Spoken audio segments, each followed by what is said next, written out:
Kakinada police sub division లో దొంగతనాలకు పాల్పడుతున్న ముగ్గురు ముఠా సభ్యులు పోలీసులకు చిక్కారు. వారి వద్ద నుండి ఒక కారు, 7 మోటార్ సైకిళ్లతో పాటు 186 గ్రాముల వెండి వస్తువులు వెరసి మొత్తం సుమారు 15 లక్షల విలువగల చోరీ సొత్తును స్వాధీనం చేసుకున్నారు.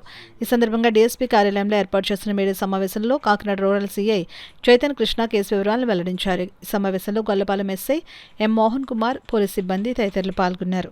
గొల్లపాలెం ఎస్ఐ గారు మోహన్ కుమార్ గారు, అదేవిధంగా కరప ఎస్ఐ గారు సునీత్ గారు, వారి 2 బృందాలుగా ఏర్పడి ఈ కేసులో దర్యాప్తులో భాగంగా నిన్నటి రోజున ముగ్గురు ముద్దాయిలను అరెస్ట్ చేయడం జరిగింది. వారి వద్ద నుంచి మొత్తం 11 నేరాలు, టోటల్ 11 అఫెన్సెస్ లో వారి దగ్గర నుంచి సుమారు 15 లక్షల రూపాయల విలువైన చోరీ సొత్తును రికవరీ చేయడం జరిగింది. ముఖ్యంగా ఈ ముద్దాయిల దగ్గర నుంచి దొంగతనం చేసింది ఒక కారు, ఒక Hyundai venue car Gollapalem police station పరిధిలో దొంగతనం చేయడం జరిగింది. అట్లానే 7 మోటార్ సైకిల్లో కూడా ఒక బుల్లెట్, 5 యమహాలు, RX-100 అంటే ఓల్డ్ టైప్ ఆఫ్ అఫెన్సిల్ వాళ్ళని, ఒక స్కూటీని దొంగతనం చేయడం జరిగింది. ఇందులో ఒక స్నాచింగ్ నేరం కూడా ఉంది. స్నాచింగ్ తో పాటు హౌస్ బ్రేకింగ్ నేరం కూడా ఉంది. వీళ్ళు ఇందులో పిల్లి సింహాచలం అనే అతను కండుగట్టిన నేరస్తుడు. ఇతని మీద ఇప్పటి వరకు 49 అఫెన్సెస్ ఉన్నాయి.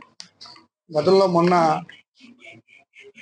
ఆగస్టు నెలలో జైల్లో రిలీజ్ అవ్వడం జరిగింది. అంతకుముందు తిమ్మాపురం పోలీసులు వారిని అరెస్ట్ చేశారు.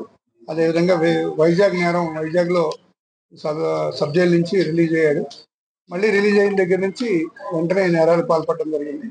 ఇతని మీద నిఘా ఉంచి మా ఎస్ఐ గారు టీం ఎంతో కష్టపడి ఇతను పట్టుకోవడం జరిగింది. ఇతను గతంలో కూడా 49 అఫెన్స్ అంటే మిగతా 2 ఎవరైతే ఉన్నారో వారి మీద కూడా, ఇద్దరి మీద 2 కేసులు, పాత కేసులు ఉన్నాయి. వీళ్ళకి ఆల్రెడీ షీట్స్ కూడా ఓపెన్ అయ్యింది. ఇద్దరి మీద వీళ్ళ పేర్లు, వివరాలు: ఒక అతని పూర్తి పేరు పిల్లి సింహాచలం, ఇతను గైగులపాడు సర్పవరం పోలీస్ స్టేషన్ లో ఉన్న గైగులపాడు చెందినవాడు. ఇంకొక అతను దాక్షారపు ఉమాశంకర్, ఇతను సిరి అంటారు ఇతను. 3వ అతను దారా నాని, ఇతను మధురానగర్ ఏరియాలో తిరుగుతుంటాడు. వీళ్ళ ముగ్గురిని కూడా అరెస్ట్ చేసి రిమాండ్ పెట్టడం జరుగుతుంది.